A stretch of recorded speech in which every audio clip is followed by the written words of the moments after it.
بسم اللہ الرحمن الرحیم الرحمن علم القرآن.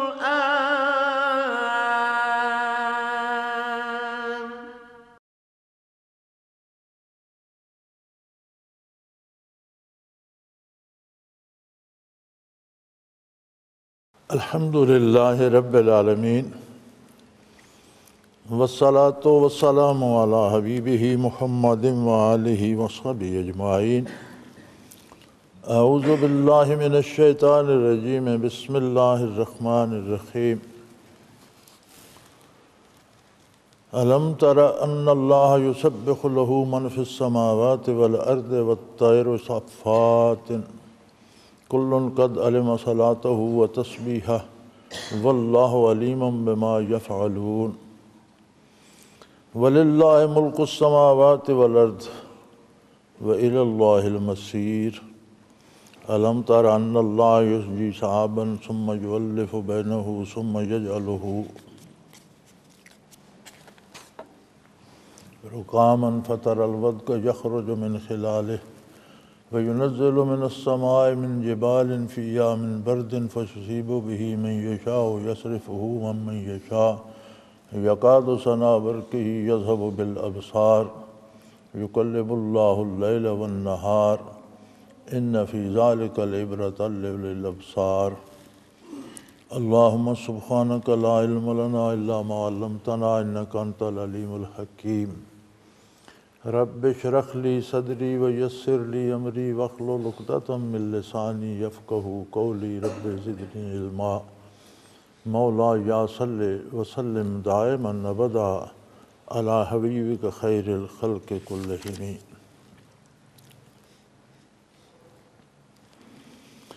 الم تر ان اللہ یسبح له من فی السماوات والارض والطیر صافات کل قد علم صلاته وتسبیحه واللہ علیم بما یفعلون. اللہ کریم کی اس بے کراں کائنات میں اس کی بے پناہ مخلوق ہے جو انسانی علوم و عادات سے بالا تر ہے. کتنی مخلوق ہے جسے انسان جانتا تک نہیں، پہچانتا تک نہیں. کتنی بے شمار مخلوق ہے جو انسان کی خدمت پہ لگی ہے. ارشاد باری ہوتا ہے کہ تمہیں اس بات کی کیوں سمجھ نہیں آتی، کیا تم دیکھتے نہیں ہو کہ یقیناً جو کوئی آسمانوں میں ہے یا زمین میں یا پرندے پر پھیلائے فضا میں معلق ہیں، اڑ رہے ہیں، سب اللہ کی تسبیح کرتے ہیں. ہر چیز اللہ کا ذکر کرتی ہے. وہ آسمانوں میں ہے یا زمین میں ہے، سورج ہے، چاند ہے، ستارے ہیں، آسمانی مخلوق ہے، ملائکہ ہیں، یہ خود آسمان ہیں، زمینیں ہیں، سیارے ہیں، زمین ہے یا زمین کے اجزاء ہیں، شجر و حجر ہیں، جانور ہیں، پانی کے ہیں یا خشکی کے ہیں، ہر چیز اللہ کا ذکر کرتی ہے. علماء حق فرماتے ہیں کہ ان تمام اشیاء کا اور تمام مخلوق کا ذکر دو طرح سے ہے. ایک تو ہر چیز اپنے حال سے اللہ کا ذکر کرتی ہے. جس چیز کو اللہ نے جس کام کے لیے تخلیق فرمایا ہے وہ پوری تنتہی سے اپنا فریضہ سر انجام دے رہی ہے، اور کام کو اللہ کے حکم کے مطابق کرنا یہ بھی ذکر الہی ہے. ایسا کیوں کر رہے ہو؟ ایسا اللہ کا حکم ہے. تو ہر وہ کام جو اللہ کے حکم کے مطابق کیا جائے وہ عملی ذکر ہے۔ تو فرمایا کائنات کا ہر ذرہ، ارض و سما کی ہر شے اپنے اپنے کام پر لگی ہوئی ہے اور پوری فرض شناسی سے اپنا کام کر رہی ہے، لہذا عملاً ہر شے ذکر کرتی ہے۔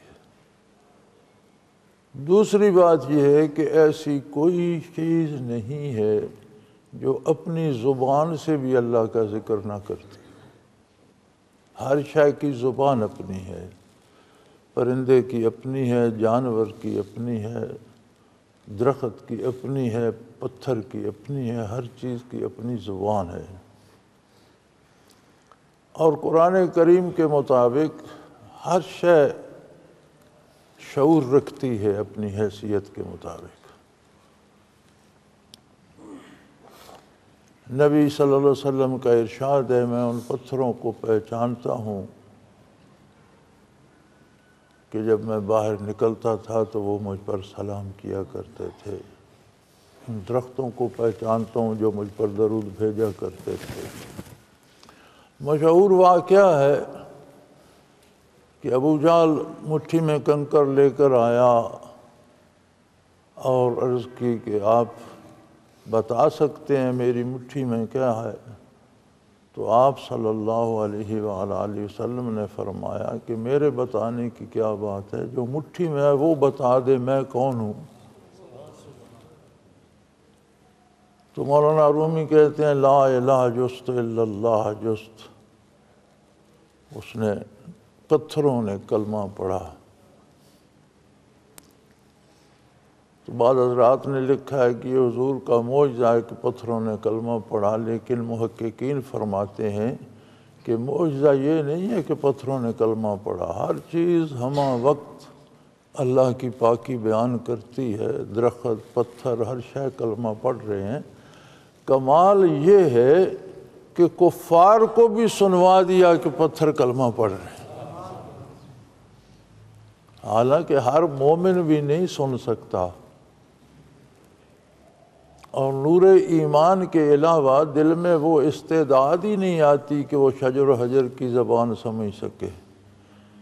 لیکن آپ صلی اللہ علیہ وسلم کا معجزہ یہ ہے کہ مشرکین و کفار کو بھی سنوا دیا کہ پتھر کلمہ پڑھ رہے ہیں، ورنہ پتھر تو کلمہ پڑھتے ہی رہتے۔ تو فرمایا تم نے اس پہ کبھی غور نہیں کیا؟ چلو اگر تمہیں ان کا زبانی کلمہ سنائی نہیں دیتا تو یہ تو دیکھ سکتے ہو کہ کب سے سورج طلوع ہونے لگا ہے،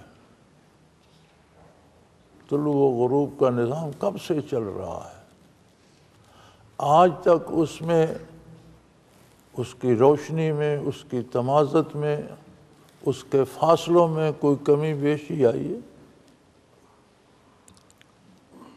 اگر ذرا سا بھی قریب ہونا شروع ہو جاتا، اپنے مدار سے ہٹ جاتا تو کائنات تباہ ہو جاتی۔ زمین سے ذرا دور ہوتا رہتا تو جتنا عرصہ ہو گیا اسے چلتے، آج اتنے دور ہو چکا ہوتا کہ زمین پر ہر چیز جم کر مر جاتی، سردی سے یخبستہ ہو جاتی، لیکن نہیں ہوگا۔ اسی طرح چاند کا طلوع و غروب، اس کا گھٹنا بڑھنا، ستاروں کا طلوع و غروب، کائنات کی ہر شے کا، شجر و حجر کا پیدا ہونا، سوکھ جانا، مرجھا جانا، پتوں کا جھڑ جانا، پھر پیدا ہونا، ایک مسلسل عمل ہے۔ خشک سالی آتی ہے، خشک موسم آتے ہیں، گھاس پھوس سوکھ کر ہوا میں اڑ جاتی ہے، زمین چٹیل ہو جاتی ہے، پھر اللہ بارشیں برساتے ہیں، پھر اس پہ پوری زمین پہ سبزے کی چادر بچھ جاتی ہے، ہر پھول دست گل بکف ہوتا ہے، ہر پھول، ہر گل اپنی خوشبو، اپنا ذائقہ، اپنی تاثیر لیے ہوئے پیدا ہوتا ہے، اپنے اپنے رنگ ہوتے ہیں، ایک سی بارش برستی ہے، ایک سی زمین ہے، کس نے ان میں رنگ سازی کر دی، کس نے ان میں مختلف رنگ بھر دیے، کس نے مختلف خوشبوئیں دے دیں، مادہ تو ایک ہی ہے، پانی اور مٹی ہی سے بنتے ہیں، مادہ تو ایک ہی ہے سب کا، لیکن ہر ایک کا رنگ الگ ہے، بو الگ ہے، تاثیر الگ ہے۔ تو فرمایا یہ تو بات دیکھنے میں بھی سمجھ آ جاتی ہے کہ ہر چیز عظمت الہی پہ گواہ ہے اور اس کی پاکی بیان کر رہی ہے۔ یہ پر پھیلائے ہوئے پرندے کون اڑاتا ہے؟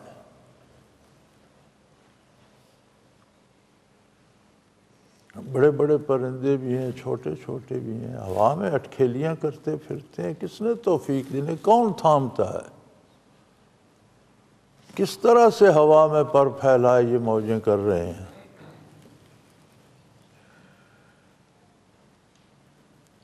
کل قد علم صلاتہ و تسبیحہ، ہر چیز کو، وہ بے جان ہے یا جاندار ہے، ہر چیز کو علم ہے کہ اللہ کی عبادت اور اس کی تسبیح کس طرح سے کرنی ہے۔ ہر ایک کی تسبیح کا انداز اپنا ہے، ہر ایک کی عبادت کا انداز اپنا ہے۔ عبادت آپ کسے کہتے ہیں؟ اللہ کے احکام کی تعمیل، اللہ نے جو حکم دیا ہے اس پر عمل کرنا عبادت کہلاتا ہے۔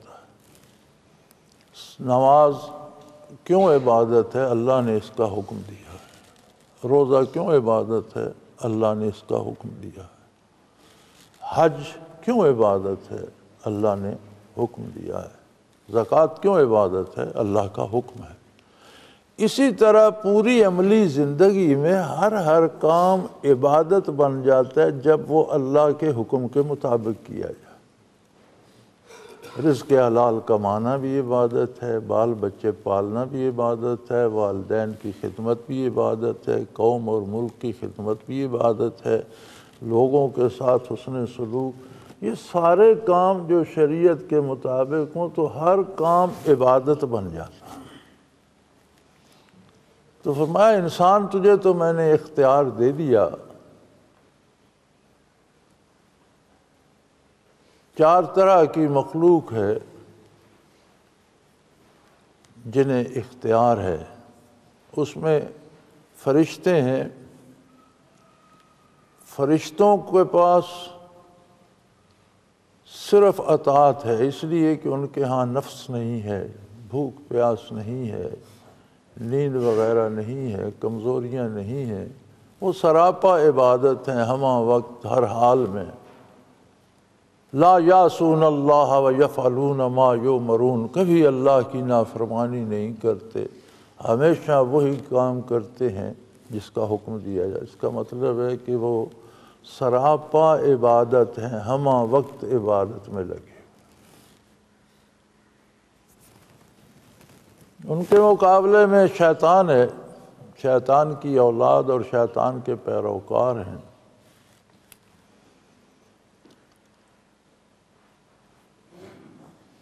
شیطان شطن سے، شطن کے معنی ہوتا ہے دوری یا لمبائی، دور چلے جانا۔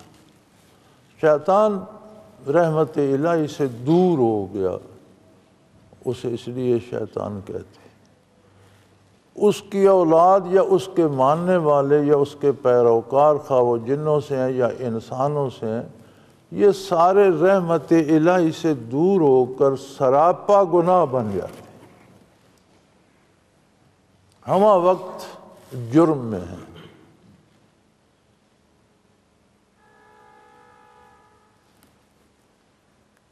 تیسری مخلوق ہے جنات، چوتھی انسان۔ جنات میں بھی مومن بھی ہیں، کافر بھی ہیں، چونکہ انہیں بھی اختیار دیا گیا ہے کہ وہ ایمان لاتے ہیں یا کفر اختیار کرتے ہیں، نیک بھی ہیں، بدکار بھی۔ نیک یا مسلمان تعداد میں کم ہوں گے لیکن ہیں ضرور، کفار بھی ہیں اور ہر عقیدے کے ہیں، کیونکہ وہ انسانوں کی آمد کے بعد انسانوں ہی کا اتباع کرتے ہیں، تو جتنے فرقے انسانوں میں ہیں اتنے انہوں نے بھی اپنا رکھے۔ چوتھی مخلوق ہے مکلف انسان۔ انسانوں میں بھی انبیاء علیہ الصلوۃ والسلام بھی ہیں اور بدترین کفار بھی ہیں، نیک لوگ بھی ہیں، برے بھی ہیں۔ یہ جو مکلف مخلوق ہے اس کا حساب روز حشر ہوگا۔ انہیں مخصوص مہلت دی جاتی ہے زندگی کی، جب موت آتی ہے تو زندگی کا باب بند ہو جاتا ہے، عمل کا عرصہ ختم ہو جاتا ہے، برزخ میں چلے جاتے ہیں۔ برزخ انتظار گاہ ہے، قیامت تک ہر کوئی وہاں قیامت کا انتظار کر رہا ہے۔ پچھلے دنوں یہ بھی سوال آیا تھا کہ عذاب و ثواب جب قیامت اور حساب کتاب کے بعد ہوگا تو برزخ میں عذاب اور ثواب کیوں ہوتا ہے؟ بات تو سمجھنے کی ہے، برزخ میں حقیقی عذاب و ثواب نہیں ہوتا، برزخ ایک انتظار گاہ ہے۔ اب جیسا کوئی بندہ وہاں پہنچتا ہے اس کے رہنے کا ویسا انتظام کیا جاتا ہے۔ اگر کوئی شریف آدمی آئے گا تو اس کی رہائش اور ہوگی، اگر کوئی چور ڈاکو پکڑا ہوا آئے گا تو اس کو حوالات میں رکھیں گے، اس کے لیے کوئی بنگلہ نہیں سجایا جائے گا۔ اسی طرح جو لوگ جرم میں گرفتار ہوتے ہیں جب وہ برزخ میں پہنچتے ہیں تو وہ ان کی جو انتظار گاہ ہے جہاں وہ رکھے جاتے ہیں وہ کوئی آرام دہ نہیں ہوتی، ان کی حیثیت کے مطابق ہوتی ہے اور اس کی تکلیفیں ان کے گناہوں کے مطابق ہوتی ہیں۔ اللہ کے نیک بندے جب پہنچتے ہیں تو ان کی نیکیوں کے مطابق ان کی رہائش کا اہتمام کیا جاتا ہے۔ یہ برزخ کا عذاب و ثواب ہے۔ حقیقی عذاب و ثواب جو ہے وہ قیامت کے بعد شروع ہوگا اور وہ بہت شدید ہوگا۔ برزخ کے عذاب بھی بہت سخت ہیں لیکن قیامت کا اس سے شدید تر ہوگا۔ فرعون اور اس کی آل کے بارے آتا ہے، اغرقوا فادخلوا نارا، غرق تو سمندر میں ہوئے لیکن آگ میں جا پہنچے، پانی میں ڈوبے اور آگ میں داخل ہو گئے۔ النار یعرضون علیہا غدوا وعشیا، برزخ میں ان پر صبح شام نئی آگ بھیجی جاتی ہے، تازی آگ لگائی جاتی ہے صبح شام۔ یوم القیامت یردون الی اشد العذاب، جب قیامت ہوگی تو اس سے شدید ترین عذاب میں مبتلا ہوں گے۔ تو برزخ کے عذاب ہے لیکن قیامت کے بعد جو ہوگا وہ بہت شدید تر ہوگا۔ تو ان چاروں کا معاملہ جو ہے وہ اختیار ان کو ایک حد تک اللہ کریم نے دیا ہے، جس میں سب سے زیادہ مکلف انسان ہے۔ چونکہ انسان کو جو شعور اللہ کریم نے دیا ہے وہ دوسری مخلوق کے پاس نہیں ہے، اور وہ شعور ہے معرفت ذات باری کا، اللہ کو پہچاننے کا۔ فرشتہ سراپا نیکی ہے لیکن اسے یہ استعداد نہیں بخشی گئی، وہ حکم کے تابع ہے، حاکم کی طرف نظر اٹھانا اس کی جرت نہیں ہے۔ جنات میں بھی یہ شعور معرفت حق کا نہیں ہے، اطاعت کے مکلف ہیں، نافرمانی پر سزا ہوگی۔ آپ سارے قرآن کریم میں جنوں کے لیے جنت کی بشارت نہیں پائیں گے، بلکہ حکم ہوتا ہے جب اگر تم اطاعت کرو گے یجرکم من عذاب علیم، اطاعت کرو گے تو دردناک عذاب سے بچ جاؤ گے، جنت کی بشارت نہیں ہے۔ اس لیے جنات جتنا گناہ کریں گے اتنا جہنم کی سزا بھگت کر فنا کر دیے جائیں گے، جن کو نجات ہوگی ان کو بھی فنا کر دیا جائے گا، جنت میں داخل نہیں ہوں گے۔ یہ انسان ہے صرف جسے معرفت حق کی استعداد بخشی گئی ہے اور جس کے لیے جنت بنائی گئی ہے اور جسے جنت کا وارث قرار دیا ہے قرآن نے۔ تو ہر چیز قرآن کریم میں دوسری جگہ آتا ہے اِن مِّن شَيْءٍ الا یسبح بحمدہ، ایسی کوئی چیز نہیں ہے جو اللہ کی تسبیح نہ کرتی ہو۔ اس کا معنی یہ ہے کہ کائنات کی کوئی چیز جب تسبیح چھوڑ دے تو فنا ہو جاتی، درخت چھوڑ دے سوکھ جاتا ہے، گھاس چھوڑ دے خشک ہو جاتی ہے، سبزہ چارہ چھوڑ دے خشک ہو جاتا ہے، دریا ذکر چھوڑ دے خشک ہو جاتا ہے، پہاڑ ذکر چھوڑ دے گر جاتا ہے، ریزہ ریزہ ہو جاتا ہے، چشمے ذکر چھوڑ دیں خشک ہو جاتی ہیں، جو چیز ذکر چھوڑ دے وہ ختم ہو جاتی ہے۔ من شیء الا یسبح بحمدہ، ہر چیز کی بقا کا جو مدار ہے وہ اللہ کی تسبیح پر ہے۔ انسان بھی جب اللہ کی یاد چھوڑ دیتا ہے تو در حقیقت تو مر جاتا ہے، تباہ ہو جاتا ہے، بکھر جاتا ہے۔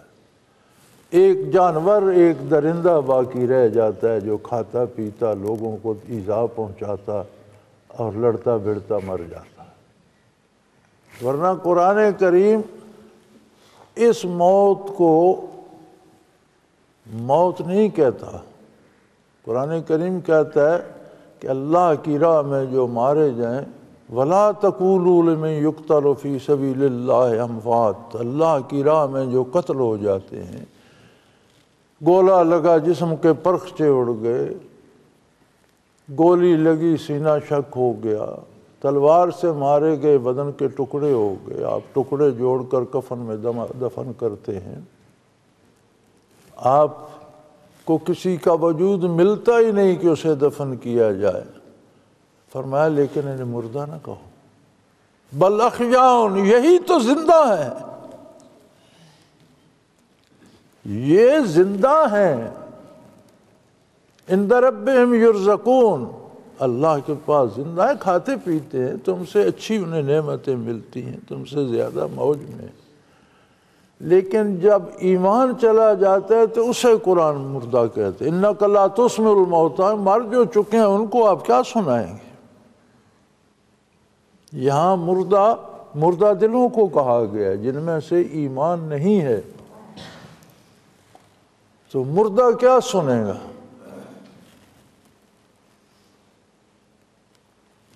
تو جو چیز اللہ کی پاکی سے رک جائے وہ فنا ہو جاتی ہے۔ کائنات کے ہر ذرے کی بقا اسی پر ہے۔ اور انسان کے لیے بھی یہ دونوں طریقے ذکر ہیں کہ وہ اپنے عمل سے بھی اللہ کی یاد کرے، اپنے کردار سے اللہ کو یاد کرے، اپنی گفتار سے اللہ کو یاد کرے، اس کے اٹھنے بیٹھنے، ملنے بچھڑنے، خوش ہونے ناراض ہونے، دوستی دشمنی میں پتہ چلے اللہ یاد آئے۔ نبی علیہ السلام کی بارگاہ میں عرض کیا گیا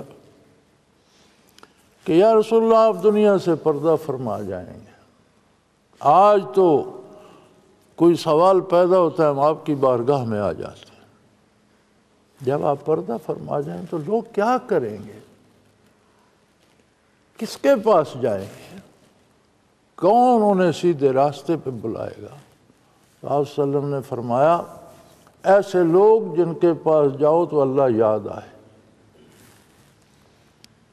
ایسے لوگ جن کی محفل میں جا کر بیٹھو تو اللہ یاد آئے، وہ رہنمائی کرے۔ تو انسان کی پوری عملی زندگی بھی ذکر ہے، اس کے بعد جتنی زبانی باتیں شرعی دائرے کے اندر کرتا ہے سارا ذکر ہے۔ تسبیحات پڑھتا ہے وہ تو ہے ہی ذکر، تلاوت کرتا ہے اعلیٰ ترین ذکر ہے، درود شریف پڑھتا ہے ذکر ہے، لیکن جو باتیں عمومی بھی کرتا ہے اگر وہ خلاف شریعت نہیں ہے تو وہ بھی ذکر الہی ہے۔ چونکہ خلاف شریعت سے زبان کو کیوں روکتا ہے؟ اللہ کے حکم کی وجہ سے، تو اللہ کی یاد تو آ گئی نا ساتھ۔ پھر اس کے بعد انسان کو ذکر کثیر کا حکم ہے، اور وہ ذکر کثیر ذکر قلبی ہے، ذکر خفی ہے، اللہ جسے توفیق بخشے۔ واللہ علیم بما یفعلون، کسی کی کوئی محنت ضائع نہیں جائے گی۔ اللہ کریم ذاتی طور پر جانتے ہیں جو کچھ مخلوق کرتی ہے۔ ہر چیز کے کردار سے اللہ کریم ذاتی طور پر واقف ہیں، لہذا کسی کی کوئی محنت ضائع نہیں جائے گی۔ وَلِلَّهِ مُلْكُ السَّمَاوَاتِ وَالْأَرْضِ،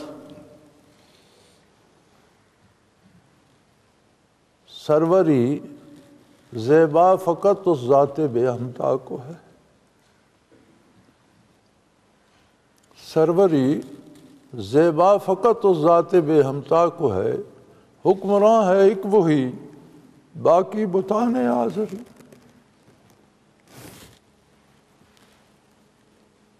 فرمایا زمینوں اور آسمانوں کی کائنات کی بادشاہی ہے ہی اللہ کے لیے اور کسی کو سجتی نہیں ہے۔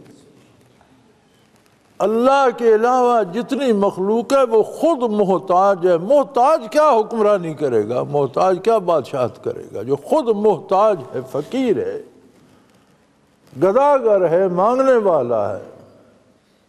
ان اللہ غنی وانتم الفقراء، اللہ غنی ہے، تم تو سارے گداگر ہو، تمہیں تو ہر لمحہ ہر چیز کی ضرورت ہے، ایک ایک سانس تمہارا مانگا ہوا ہے، اتارا ہے، ایک ایک نگاہ تمہاری مانگی ہوئی ہے، ایک ایک بال تمہارا مانگا ہوا، تم تو ہمہ وقت مانگنے والے ہو، پانی دے دو، کھانا دے دو، کپڑا دے دو، یہ دے دو، وہ۔ جس جو بادشاہ بنے ہیں وہ بھی ہمہ وقت مانگ رہے ہیں۔ عام آدمی سمجھتا ہے کہ عمراء بڑی آسانی میں ہوتے ہیں، عمراء زیادہ محتاج ہوتے ہیں غریبوں کی نسبت۔ غریب آدمی تو اپنے لیے مزدوری بھی کر لیتا ہے، امیر آدمی بیچارہ تو خود اٹھ کر پانی بھی نہیں پی سکتا، کوئی ہو تو پانی پلائے، وہ زیادہ محتاج ہے۔ کوئی ہو جو مجھے کھانا کھلائے، کوئی ہو جو میرا بستر لگا دے، وہ تو زیادہ فقیر ہے، وہ تو بندے کا ہر لمحہ محتاج ہے۔ فرمایا بادشاہی صرف زیب ہی اللہ کو دیتی ہے جو کسی کا محتاج ہے۔ جو حق ہے اور جو کرتا ہے وہ حق ہوتا ہے۔ ظلم کرنے والے بھی کبھی بادشاہ ہوتے، انسانوں کے پاس وقتی لمحاتی طور پر اقتدار آتا ہے تو ظلم کرتے۔ حکمران کا کام عدل کرنا ہے، ظلم کرنا نہیں۔ حکمران کا کام اپنی رعیت کی دیکھ بھال ہے، رعیت کو اپنی دیکھ بھال پہ لگا لینا کون سا طرز حکمرانی ہے کہ رعیت حکمرانوں کی دیکھ بھال کر رہی ہے۔ حکومت کو ضرورت ہے غریبوں پہ ٹیکس لگا دو گے، غریب بہت، ان کے پاس بہت دولت ہے، ان سے لے کر تم حکومت چلاؤ گے۔ تو فرمایا یہ تو سارے گداگر ہیں، بیگر ہیں، مانگنے والے ہیں، یہ تو غریبوں کی چمڑی ادھیڑ کر اپنے کاروبار سلطنت چلاتے ہیں۔ حکمرانی تو اللہ کی ہے جو دیتا ہے، کسی سے لینے کا محتاج ہے، جو انصاف کرتا ہے جہاں کبھی ظلم کا گزر نہیں ہوتا، جو ہر چیز پہ قادر ہے، کسی کا محتاج نہیں۔ انہیں تو دفاع کے لیے فوج چاہیے، اس کا تو حکم چلتا ہے، وہ کسی کا محتاج نہیں۔ وہ اسباب کا بھی بنانے والا ہے، یہ اسباب کے محتاج ہیں، وہ اسباب کا بھی خالق ہے۔ تو فرمایا للہ ملک السماوات والارض، زمینوں آسمانوں کی بادشاہی ہے ہی اللہ کے لیے اور کسی کو سزاوار ہی نہیں۔ وَإِلَى اللَّهِ الْمَصِيرُ، اس لیے کہ سب کو لوٹ کر اس کی بارگاہ میں حاضر ہو۔ ایک وقت آئے گا جب اعلان کیا جائے گا لمن الملک اليوم، ہاں بھی دنیا کے بڑے بڑے شہنشاہ بھی میدان حشر میں ہیں، خدائی کے دعوے دار بھی میدان حشر میں ہیں، جمہوری حکمران بھی حاضر ہیں۔ بتاؤ حکومت کس کو سزاوار ہے، کس کی بادشاہی ہے، آج کس کی حکومت ہے؟ کوئی چوں نہیں کرے گا۔ للہ الواحد القہار، صرف اللہ کی حکومت۔ الم تر ان اللہ یزجی سحابا ثم یؤلف بینہ ثم یجعلہ رکاما، اے مخاطب تو دیکھتا نہیں ہے کہ اللہ کس طرح بادلوں کو اٹھاتا ہے، پانی کو کس طرح دھوئیں میں تبدیل کر دیتا ہے، پھر وہ دھواں آہستہ آہستہ چھوٹے چھوٹے ٹکڑے بادلوں کے بنتے ہیں، پھر اللہ انہیں جمع فرما دیتا ہے اور تہ در تہ گہرے بادل بن جاتے۔ وہی بخارات جو نظر نہیں آتے، دریا سے بھی اٹھ رہے ہیں، تالابوں سے بھی اٹھ رہے ہیں، سمندر سے بھی اٹھ رہے ہیں، دکھائی نہیں دیتے، وہ چھوٹے چھوٹے ٹکڑے بنتے ہیں، پھر بادلوں کو جمع کرتا ہے، پھر تہ در تہ گھٹائیں چھا جاتی ہیں۔ فطر الودق یخرج من خلالہ، ان گھٹاؤں کے درمیان پھرتے رہو، کوئی پانی نہیں ہوتا۔ آج تو ہوائی جہاز اتنا عام ہو گیا ہے نا، جتنا کہ دریڑا ہوتا تھا کبھی، تو جہازوں پہ سفر کر کے لوگوں نے دیکھا بادلوں سے اوپر نکل جاتے ہیں، بادلوں سے نیچے، بادلوں میں کوئی پانی نہیں ہے، نہ بجلی ہوتی ہے نہ پانی ہوتا ہے، کہیں نہ کوئی جہاز بجلی سے ارتھ ہوا کبھی، نہ کبھی کوئی جہاز بھیگتا ہے کہ اس پر پانی کی بچھاڑ پڑ گئی ہو، کچھ بھی نہیں۔ لیکن جب وہ چاہتا ہے تو ان میں سے پانی برسنے لگ جاتا ہے، ٹنوں پانی، اتنا پانی جسے زمین برداشت نہیں کر سکتی، وہ ہوا اٹھائے پھرتی، جہاں چاہتی ہے لے جاتی ہے، اور جب برستا ہے تو زمین تھرا جاتی ہے اور چیزیں، شہروں کے شہر غرق ہو جاتے ہیں۔ انہی بادلوں میں ہوتا ہے جہاں نہیں چاہتا نہیں۔ کتنی دفعہ انسان نے تلاش کیے ان کے اسباب، جی وہ دھوپ سے بنتے ہیں اور ہوا سے چلتے ہیں، بھئی دھوپ کون چڑھاتا ہے؟ سورج کو گرمی روشنی کون دیتا ہے؟ دھوپ میں بھاپ بنانے کی تاثیر کس نے رکھی؟ اسباب کو بنانے والا کون ہے؟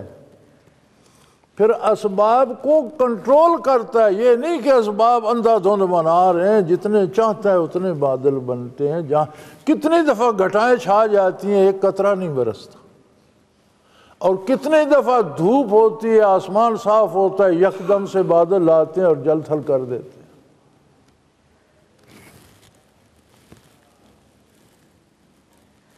پھر ان میں سے قطرہ قطرہ بارش کا نکلتا ہے اور جل تھل کر دیتا ہے۔ آسمانوں میں جہاز، فضاؤں میں، بادلوں میں پھرتے ہیں، کبھی کوئی جہاز اولوں سے ٹکرایا؟ آج تک ایسا نہیں ہوا۔ آج کے جہاز بادلوں سے اوپر اڑتے ہیں، جہاز میں بیٹھ کر دیکھیں تو دور نیچے بادل کی تہ نظر آتی ہے، اوپر فضا صاف ہوتی ہے، پھر جب زمین پہ اترتے ہیں پھر بادل سے گزر کے نیچے، کہیں کوئی اولے جہاز کے شیشے سے ٹکرائے نہیں، میں نے تو نہیں دیکھا، کبھی سنا بھی نہیں، پڑھا بھی نہیں، لیکن وہیں سے پھر وہ اولے برسا دیتا ہے۔ وَيُنَزِّلُ مِنَ السَّمَاءِ مِن جِبَالٍ فِيهَا مِن بَرْدٍ فَيُصِيبُ بِهِ مَن يَشَاءُ، وہ پتھروں کی بارش ہو جاتی ہے، اولے اولے ہو جاتے ہیں، پھر وہ بھی بے تحاشا نہیں برستے، جہاں چاہتا ہے برساتا ہے، ایک کھیت تباہ ہو جاتا ہے، دوسرا ساتھ سلامت کھڑا ہوتا ہے، جسے چاہتا ہے بچا دیتا ہے، جسے چاہتا ہے تباہ کر دیتا ہے۔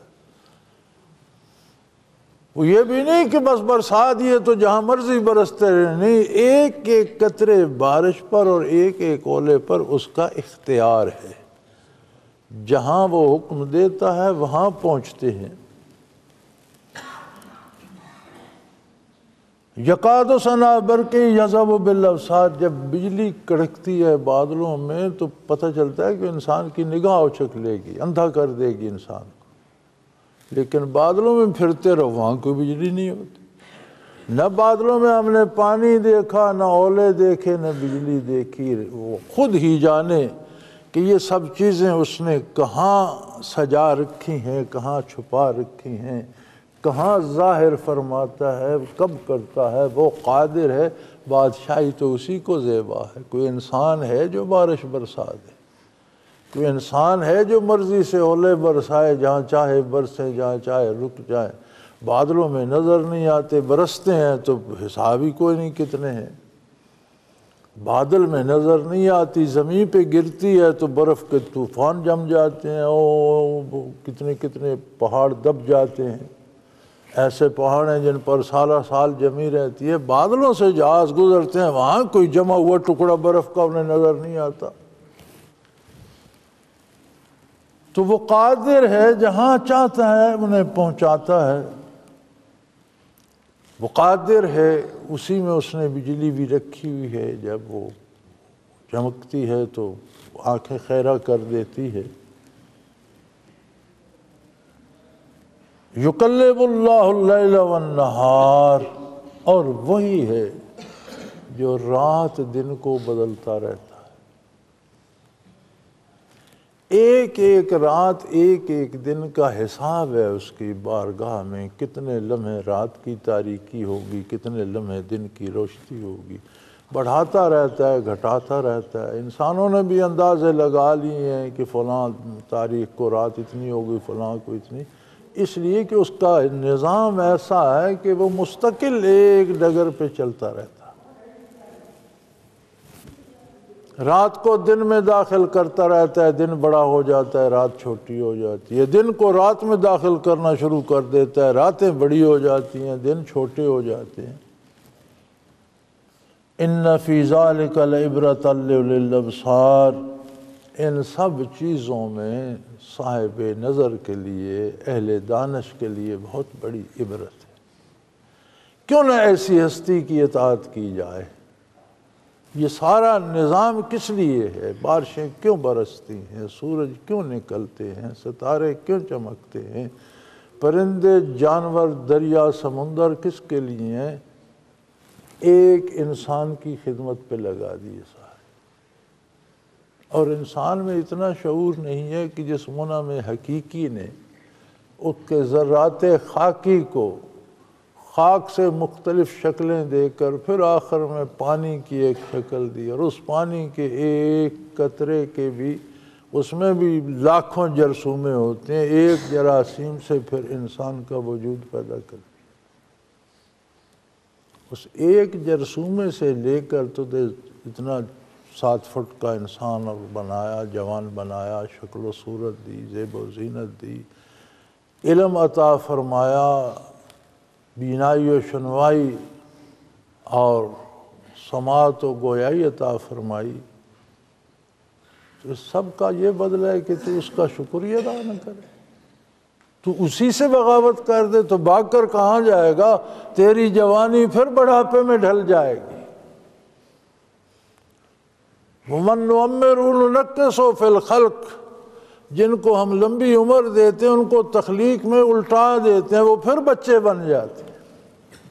بابا جی روٹی پہ بھی جھگڑ رہے ہیں، پانی پہ بھی جھگڑ رہے ہیں، بچوں کی طرح کپڑے پہ بھی ضد ہو رہی ہے، کام سونے جاگنے پہ بھی، رضائی کا یہ کونا ادھر ہو گئے، جس طرح چھوٹے بچے نہیں کرتے اسی طرح پھر ضعیف بھی کرتے۔ کتنی چیزیں یاد تھیں وہ بھول جاتے ہیں، بچوں کے نام تک بھول جاتے ہیں، کاروبار تک بھول جاتا ہے۔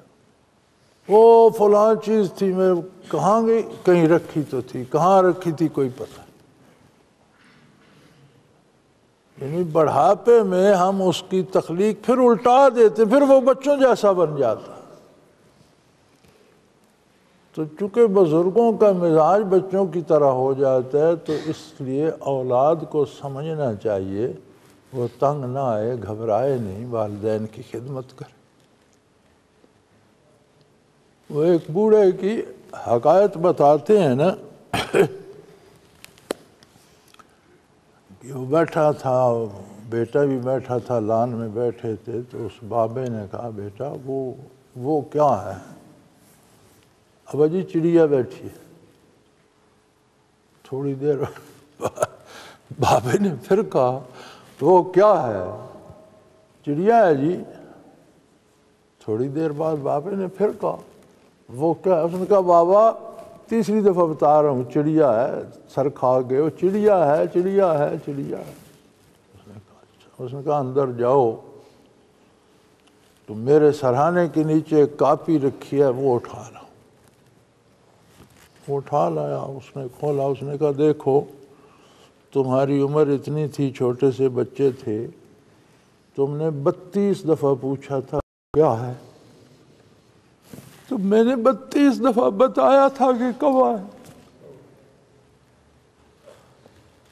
اب میں نے پوچھ لیا تو تم تیسری دفعہ چڑھ گئے ہو۔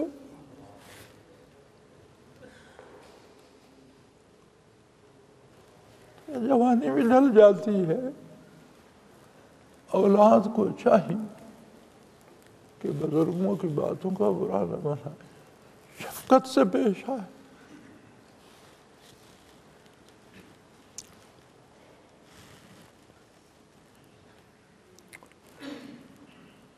یقلب اللہ اللیل والنہار،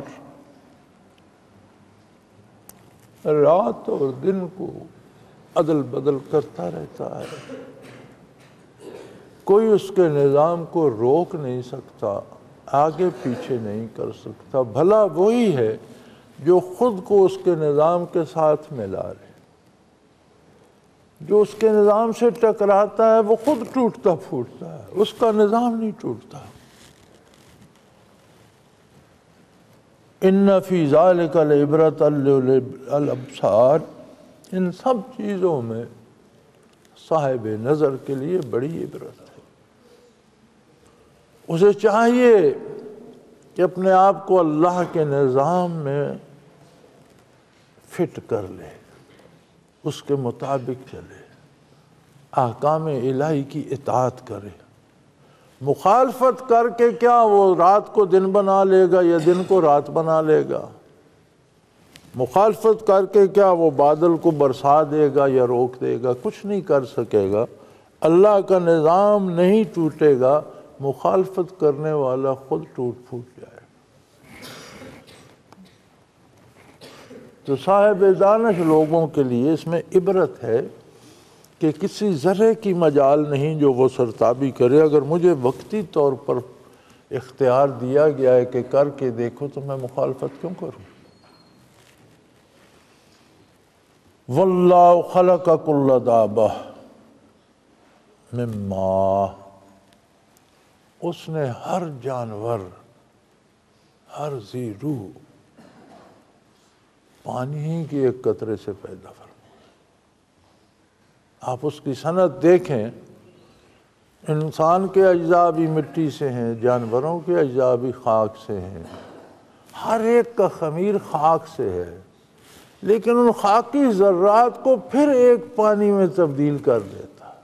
وہ کسی کی خوراک بنتے ہیں، کہیں مٹی سے پھل بنتا ہے، کہیں مٹی سے غلہ بنتا ہے، کہیں مٹی سے چاول، کہیں کوئی دوائی، کوئی جڑی بوٹی۔ وہ مٹی کی وہ مختلف شکلیں بالآخر گزرتے گزرتے پانی کی صورت، منی کی صورت اختیار کر لیتی ہیں، اور ایک قطرے میں لاکھوں جرثومے ہوتے، ایک جرثومے سے پھر آگے توالد و تناسل شروع ہو جاتا ہے، جانور بھی پیدا ہوتے ہیں، پرندے بھی پیدا ہوتے ہیں، حیوان بھی پیدا ہوتے ہیں، انسان بھی پیدا ہوتے ہیں۔ تو اس نے ہر جاندار کو پانی سے پیدا فرمایا، ایسا قادر ہے کہ مادے کو پیدا فرمایا، پھر مادے کو ڈھال کر سب کو ایک پانی کی شکل دی، پھر پانی سے جاندار کو پیدا کر دیا۔ پھر وہ ایسا قادر ہے فَمِنْهُمْ مَنْ يَمْشِي عَلَى بَطْنِهِ، کوئی ایسے جاندار ہیں جو پیٹ کے بل چلتے ہیں، جیسے سانپ وغیرہ، چھپکلیاں۔ وَمِنْهُمْ مَنْ يَمْشِي عَلَى رِجْلَيْنِ، کچھ ایسے جاندار ہیں جو 2 پاؤں پہ چلتے ہیں۔ وَمِنْهُمْ مَنْ يَمْشِي عَلَى أَرْبَعٍ، کچھ ایسے ہیں جو 4 پاؤں پہ چلتے ہیں۔ خالق سب کا ایک، جسے پیٹ کے بل رینگنے کے لیے بنایا وہ پیٹ ہی کے بل رینگتا ہے، وہ اپنے لیے ٹانگیں مہیا نہیں کر سکتا۔ جسے 2 ٹانگیں دی گئی ہیں اس کی 4 نہیں بنتی، اور جسے 4 دی گئی ہیں وہ 2 پر نہیں چل سکتا۔ اس کے نظام کو تو دیکھو، تم مخالفت کر کے کیا کر لو گے، کہاں تبدیلی کرو گے، کیا بگڑ جائے گا، اس نظام میں کہاں رکھنا ڈالو گے؟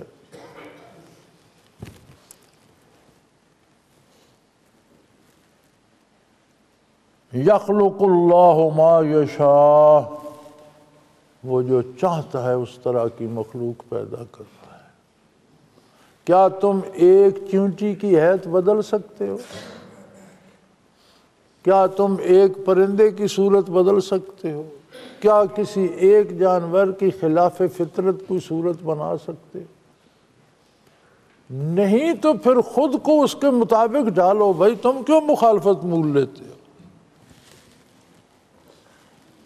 ان اللہ علی کل شیء قدیر، یقیناً اللہ ہر چیز پہ قادر ہے، وہی ہوتا ہے جو وہ چاہتا ہے۔ بہتر ہے کہ تم اپنی خواہش کو اس کی خواہش کے مطابق ڈھال لو، کیونکہ ہوگا وہی جو وہ چاہتا ہے۔ تم قادر نہیں ہو کہ جو تم چاہتے ہو وہ ہو جائے، ہوگا وہی جو وہ چاہتا ہے۔ لقد انزلنا آیات مبینات، ہم نے آیتیں تو ایسی نازل کی ہیں جو باتیں کھول کر دیتی ہیں، کوئی غلط فہمی رہنے نہیں دیتی۔ ایسی نشانیاں نازل فرمائی ہیں، ایسی آیات نازل فرمائی ہیں، ایسی کتابیں نازل فرمائی ہیں، انبیاء نے ایسے ارشادات فرمائے ہیں جو کسی کام کسی بات میں غلط فہمی رہنے نہیں دیتے، ہر چیز کھول کر رکھ دیتے ہیں۔ واللہ یہدی من یشاء الی صراط مستقیم، پھر جسے وہ چاہتا ہے اسے سیدھے راستے کی ہدایت دے دیتا۔ جو یہ ساری آیات سن کر، پڑھ کر، سمجھ کر ہدایت پانا چاہتا ہے، جس کے دل میں وہ آرزو ہوتی ہے، اس کے لیے ہدایت کے راستے کھول دیتا ہے۔ اور یہ ساری آیات سن کر بھی بہرا بنا رہتا ہے، اس کے دل میں ہدایت کی آرزو پیدا نہیں ہوتی، اسے ہدایت کہاں سے ملے گی؟ یہدی الیہ من ینیب، نہاں خانہ دل میں جن کے آرزو جنم لیتی ہے ہدایت کی، اللہ انہیں ہدایت فرماتے۔ جو ہدایت کا طالب ہوتا ہے اسے محروم نہیں رکھتے، اسے ہدایت فرماتے۔ اس کا مطلب ہے کہ ہم جن گمراہیوں کا شکار ہیں، ہماری طلب صادق نہیں ہے، ہمارے اندر وہ طلب پیدا نہیں ہوئی کہ اللہ ہمیں ہدایت فرماتے، وہ پیدا کرنی چاہیے۔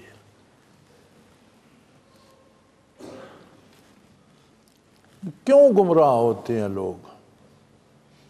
فرمایا یقولون آمنا باللہ وبالرسول واطعنا، یہ کہتے ہیں جی اشہد ان لا الہ الا اللہ اشہد ان محمد رسول اللہ، میں اللہ کو واحد لا شریک مانتا ہوں، میں اللہ کے نبی کو برحق رسول مانتا ہوں، میں اس کی اطاعت کروں گا، اطعنا۔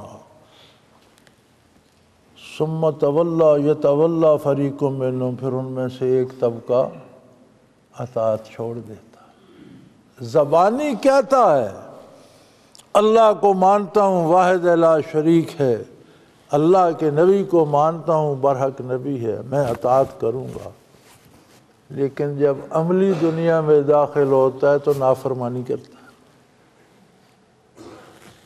کیوں لوگ گمراہ ہوتے ہیں؟ اس لیے کہ دعویٰ تو کرتے ہیں اسلام کا، یہ مسلمانوں میں سے گمراہ کیوں ہوتے ہیں؟ جنہوں نے ایمان ہی نہیں لایا، جنہوں نے قرآن کو کتاب الہی ہی نہیں مانا، جنہوں نے اللہ کے رسول کو برحق نبی نہیں مانا، وہ ہدایت کہاں سے پائیں گے؟ لیکن جو مانتے ہیں یہ کیوں گمراہ ہوتے ہیں؟ فرمایا اس لیے کہ زبانی مانتے ہیں، عملاً اطاعت نہیں کرتے۔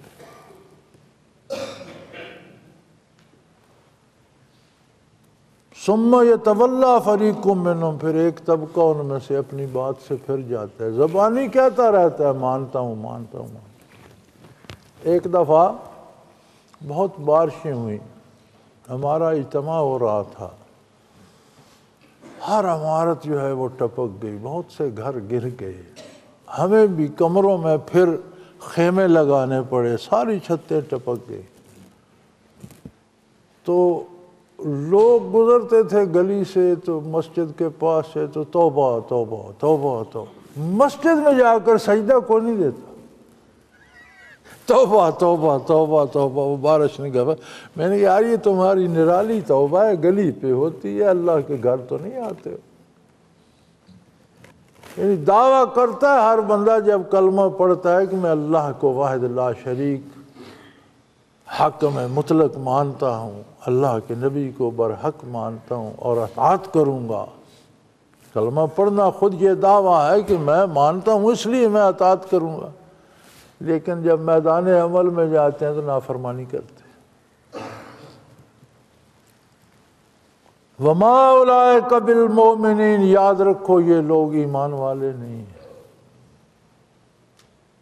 تو بڑی سخت بات ہے، اسے اگر سمجھا جائے تو بہت سخت آیت، بہت ہی سخت، کہ کلمہ پڑھتا ہے، نبی کو ماننے کا دعویٰ کرتا ہے، اطاعت، فرمایا پھر عمل اس کے خلاف کرتا ہے، اولئک وما اولئک بالمؤمنین، یہ ایمان والے نہیں ہیں۔ ہم نہیں کسی پر کفر کا فتویٰ دینے کے مجاز۔ وہ کسی نے کہا تھا کہ مولوی لوگوں کو کافر بناتے ہیں، مولانا اشرف علی تھانوی رحمۃ اللہ علیہ نے فرمایا مولوی کافر بناتے نہیں، مولوی کافر بتاتے ہیں۔ کافر تو لوگ خود بنتے ہیں، مولوی بتاتے ہیں کہ یہ کافر ہو گیا۔ کافر بناتے نہیں علماء، کافر بتاتے ہیں۔ اب یہ قرآن کریم کے اس انداز کو دیکھو کہ جو لوگ یہ کہتے ہیں ہم اللہ پر ایمان لائے، ہم اللہ کے رسول پر ایمان لائے، ہم اطاعت کریں گے، پھر وہ اطاعت نہیں کرتے، نافرمانی کرتے ہیں۔ وما اولئک بالمؤمنین، قرآن کہتا ہے وہ ایمان والے نہیں ہیں، ان کا دعوی ایمان جھوٹ ہے۔ چونکہ دعویٰ عمل سے ثابت ہوتا ہے، دعوے کا ثبوت عمل سے ہوتا ہے۔ ایک آدمی دعویٰ کرتا ہے میں نے کھانا کھا لیا، وہ کھاتا نہیں ہے، تو کیا اس کی بھوک مٹ جائے گی؟ کھائے گا تو مٹے گی، کہنے سے نہیں مٹے گی۔ مسلمان کہلانے سے نہیں بات بنتی، مسلمان ہونے اور مسلمان اسلام پر عمل کرنے سے بات بنتی۔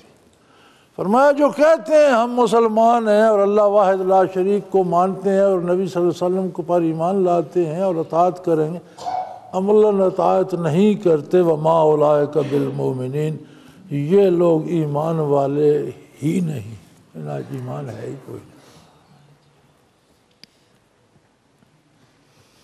وَإِذَا دُعُوا إِلَى اللَّهِ وَرَسُولِهِ لِيَحْكُمَ بَيْنَهُمْ إِذَا فَرِيقٌ مِّنْهُمْ مُعْرِضُونَ، جب ان سے کہا جائے کہ آؤ معاملات کا فیصلہ اللہ اور اللہ کے رسول سے کرائیں، یعنی اپنا نظام حیات اللہ اور اللہ کے رسول کے دین کے مطابق ڈھالیں،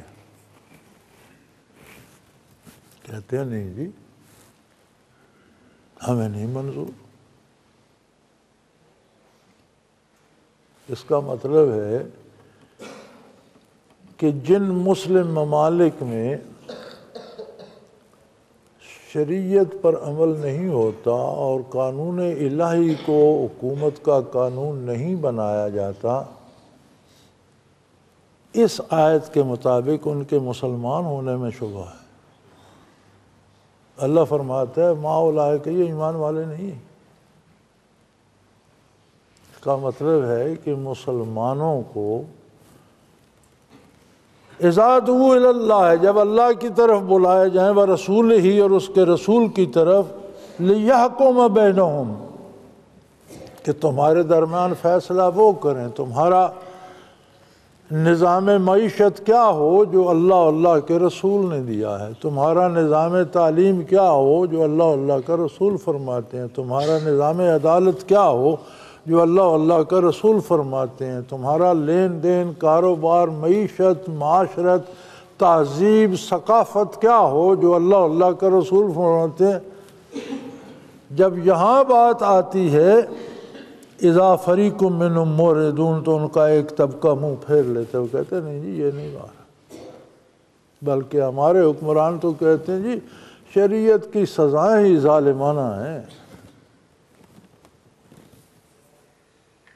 اور برائے نام دانشور جو بنے ہوئے ہیں، جسے انگریزی میں سو کالڈ کہتے ہیں، ہوتا نہیں لیکن اسے پکارا جاتا ہے، وہ کہتے ہیں جی ہم بھی مسلمان ہیں، ہمیں اسلام سے محبت ہے، ہم نبی کریم صلی اللہ علیہ وسلم کے دیوانے ہیں، ہم نعتیں سنتے ہیں، ہم قوالیاں سنتے ہیں، ہمیں بڑی محبت ہے، لیکن کیا کریں اسلام برحق ہے لیکن اس دور کا ساتھ نہیں دے رہا، یعنی نامکمل ہے، اس دور کی ضرورتیں بڑھ گئی ہیں، اسلام ان کا ساتھ نہیں دے رہا، یہ اسلام نہیں ہے۔ اللہ فرماتا ہے یہ ایمان والے ہیں ہی نہیں، اسلام تو قیامت تک کے والوں کا جواب ہے۔ یہ الگ بات کہ تمہیں جواب قبول نہ ہو، پسند نہ آئے، تمہاری خواہشات پوری نہ کرتا ہو۔ اور دیکھو ہماری قسمت، وہ بڑا منہ بنا کے جمہوریت کہتے ہیں، بڑا منہ کو بھی اس طرح لمبا ہونٹوں کو بھی کر کے جمہوریت، یہ جمہوریت کیا ہے؟ آپ نے دیکھا کہ اسمبلی کی چھان بین ہوئی تو میرا خیال ہے 3/4 تو جعلی سندیں نکلے۔ وہ ایک صاحب کے بارے ایک جج کے ریمارک ہے تو اس کی تو میٹرک سے لے کے ایم اے تک سب سندیں جعلی ہیں، یعنی میٹرک بھی نہیں ہے وہ بھی جعلی ہے۔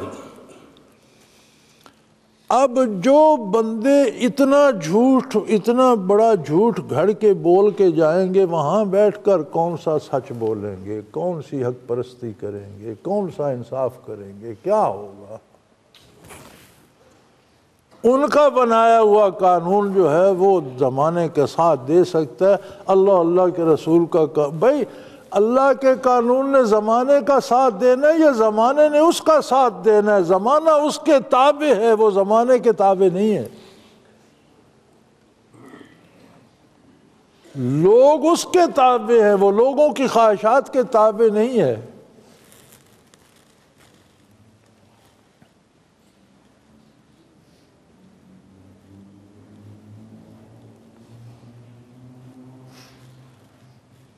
وَإِن يَقُلْ لَهُمُ الْحَقُّ يَأْتُوا إِلَيْهِ مُذْعِنِينَ۔ اور پھر تماشے کی بات یہ ہے کہ جو لوگ اسلام سے بھاگتے ہیں اور کہتے ہیں اس پر عمل مشکل ہے، جہاں انہیں کوئی چیز مل رہی ہو فوراً اسلام کی طرف آ جاتے ہیں، پھر انہیں دین یاد آ جاتا ہے، پھر اللہ رسول یاد آ جاتا ہے۔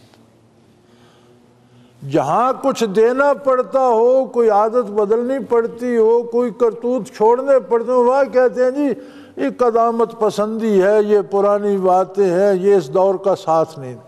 جہاں کوئی مل رہا ہو وہاں مسلمان بن جاتے ہیں، میرا حق ہے جی، اللہ رسول نے مجھے یہ حق دیا ہے جی، قرآن نے مجھے یہ حق دیا۔ گویا دین کو بھی دنیا کے لیے استعمال کرتے ہیں، جہاں دنیا کا فائدہ ہوتا ہے وہاں بڑا اسلام کا جوش آ جاتا ہے، اور جہاں کچھ دینا پڑتا ہے وہاں سے بھاگ جاتے ہیں۔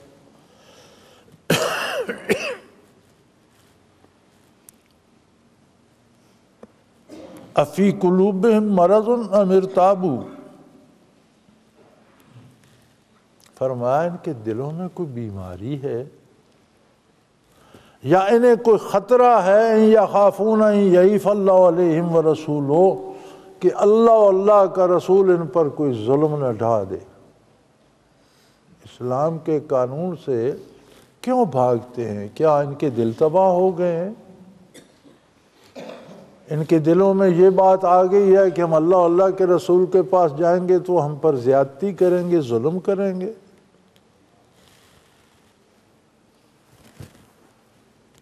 بل اولئک ھم الظالمون، یہ جو اللہ کے قانون کو، اللہ کے رسول کے دین کو اور دینی احکام کو ظالمانہ یا جابرانہ یا وحشیانہ کہتے ہیں، در حقیقت یہ خود بڑے ظالم، ظلم یہ خود کرتے ہیں، الزام دین پہ دیتے ہیں۔